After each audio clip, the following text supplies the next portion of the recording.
নমস্কাৰ দৰ্শকসকল, আপোনালোক সকলোকে পুনৰবাৰ আমাৰ ইউটিউব চেনেললৈ স্বাগতম জনাইছোঁ। শৰীৰ সুস্থ আৰু মন প্ৰফুল্ল ৰাখিবলৈ আজি মই আপোনালোকক কিছুমান সৰল পৰামৰ্শ জনাবলৈ আহিছোঁ। দিনে কমেও 3 ৰঙৰ আহাৰ খাব।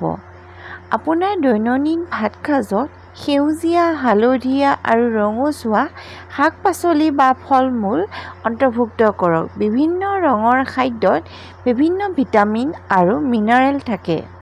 2 নম্বৰতে, ৰাতি শোৱাৰ আগত 5 মিনিট সময় দীঘলকৈ উশাহ আৰু নিশাহ এৰক। এনেদৰে ধীৰে ধীৰে কৰক।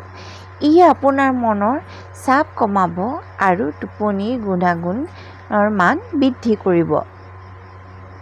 3 নম্বৰতে, গৰম গাখীৰত হালধি মিহলাই খাওক। ই আপোনাৰ মাংসপেশীৰ বিষ দূৰ কৰিবলৈ সহায় কৰিব আৰু লগতে ৰোগ প্ৰতিৰোধ ক্ষমতা বৃদ্ধি কৰিব। দৰ্শকসকল, 4 নম্বৰটো হৈছে 20 মিনিট খালী পেটত হাঁহিব।